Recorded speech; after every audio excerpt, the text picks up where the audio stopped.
Some people travel to experience landmarks that are trending, but I travel to fulfill long-held longings. And that mindset has taken me places I never could have planned with someone else's checklist.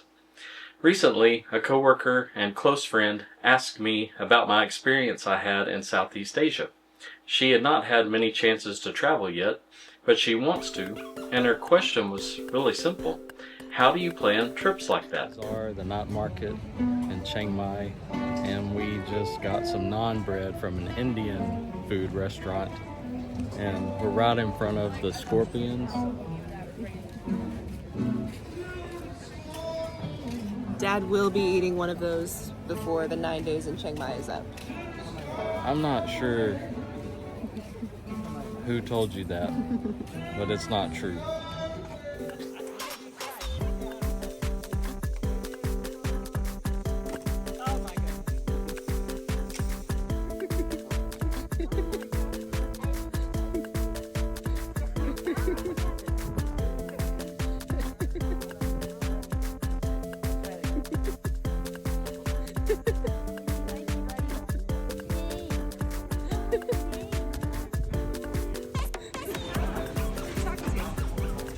Doing a video. Hey, what's up? We in Bangkok, Thailand. We out here. It's for real. It's for real. Oh, we got fish.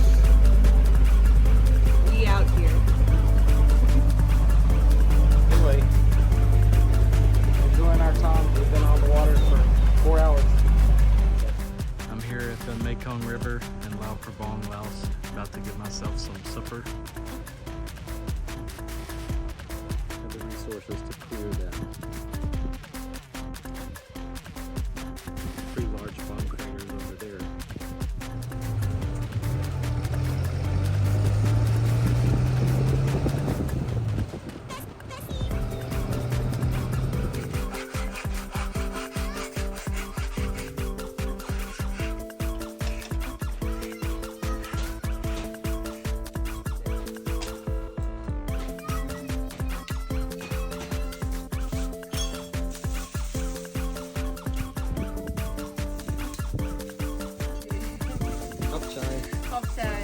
The short answer is this. My itineraries aren't built around trends, must-see lists, or Instagram hotspots. Rather, they're built around my own personal curiosities. And it's not your typical itinerary. And that said, my trips don't look like most travel itineraries. Even when I visit well-known places, I'm usually drawn to the quieter edges, the harder to reach corners, and the places that feel a little less polished and a little more real. And the reason is simple. I plan trips that I genuinely want to take. Not trips that I should want to take, not trips that everyone else recommends, but trips that are rooted in things that have fascinated me, sometimes for decades. And the good news is, you can do the same thing. You start with fascination. If you want to plan a trip that actually means something to you, start with this question. What has quietly fascinated me over the years? For me, one of those long-time fascinations has definitely been Southeast Asia. Ever since I was a teenager learning about the Vietnam War, something about that region stuck with me. Vietnam, Laos, Cambodia, the history, the people, the complexity, and that curiosity has followed me through my life, through high school, college, and into adulthood. Well, then something interesting happened.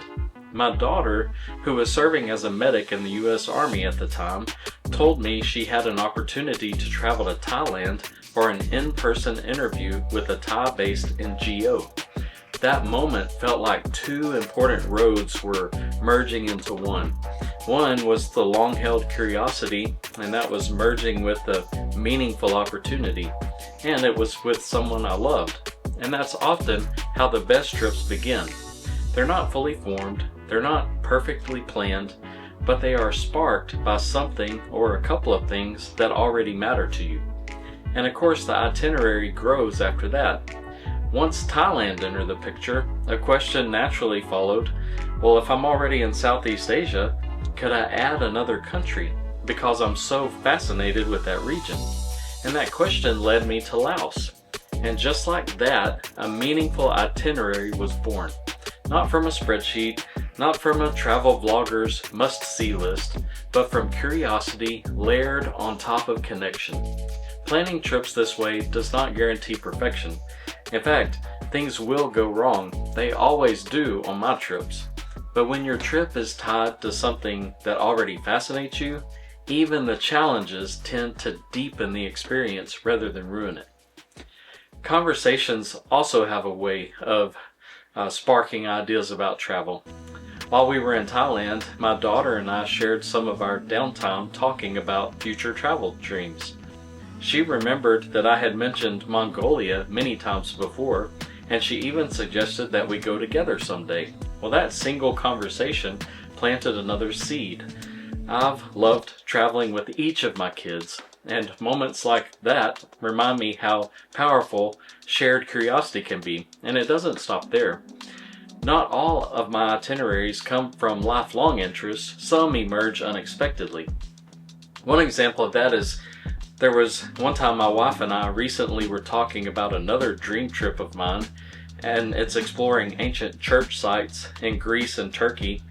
Well, Mongolia doesn't interest her at all, but Greece and Turkey, her eyes light up. We had spent a few days in Istanbul before, and the idea of returning while exploring ancient church sites felt right for both of us. Well, interestingly enough, within the same week, in a completely separate conversation, an acquaintance mentioned he and his wife were already planning a similar trip. And as we talked about that trip, he jokingly invited me to Uzbekistan, one of his dream trips. Here comes a trip emerging unexpectedly, because instantly I was intrigued and I'd never thought about Uzbekistan. His wife, she's not interested at all, but for me, another seed was planted. Now, I've got several ideas and personal itineraries percolating at once. So, which one happens next? Well, it's hard to say, but let me show you how my mind works just using Mongolia as an example. I'm deeply fascinated by the nomadic cultures of the Eurasian steppe, stretching from Mongolia into northern China, also known as Inner Mongolia.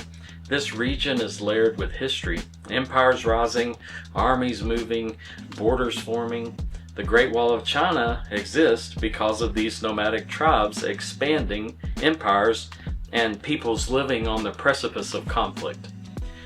Geographically, I'm drawn to places like the Mongolian Manchurian grasslands, the Gobi Desert, the Zhanghe National Geopark in China. Man-made features catch my attention too: the Trans-Mongolian Railway, the Forbidden City, the Jade Gate along the Silk Road, and suddenly Uzbekistan re-enters the picture. Samarkand, for example, is one of the most important cities on the Silk Road and the ancient slave trade.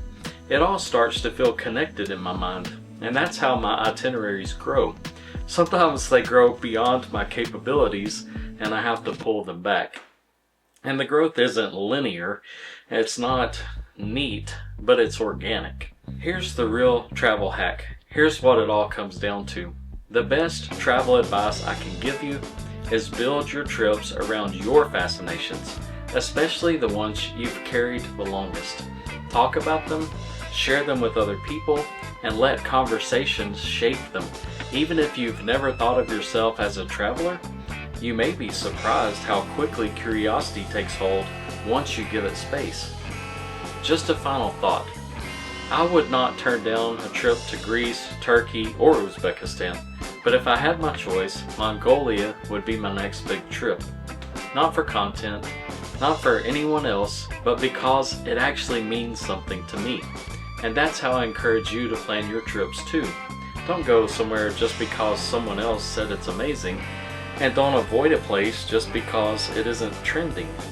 Go where your curiosity pulls you, whether that pull started years ago or just yesterday. So where will your next unforgettable experience be? Tell me in the comments below.